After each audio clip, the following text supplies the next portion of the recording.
Международная организация Women Political Leaders в августе 2019 года назначила дочь президента Таджикистана Азоду Рахмон своим послом.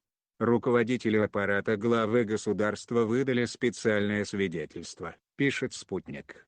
У Women Political Leaders впервые будут работать в Таджикистане. Азоду Рахмон, по имеющимся данным, выбрали за ее заслуги в качестве парламентария и чиновника. Для республики такое признание со стороны международной организации в новинку. Более того, должность посла для Азоды Рахмон – это свидетельство того, что в Таджикистане благодаря политике властей повысился общественный статус женщин. Между тем, у Women Political Leaders – это международное объединение женщин-политиков, которое проповедует равенство между мужчинами и женщинами. В состав организации входят министры, депутаты, послы и даже главы государств.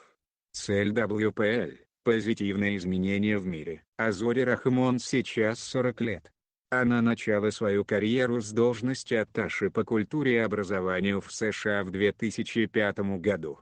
В 2007 году она уже возглавила консульское управление Министерства иностранных дел страны, а к 2014 году стала заместителем министра ведомства.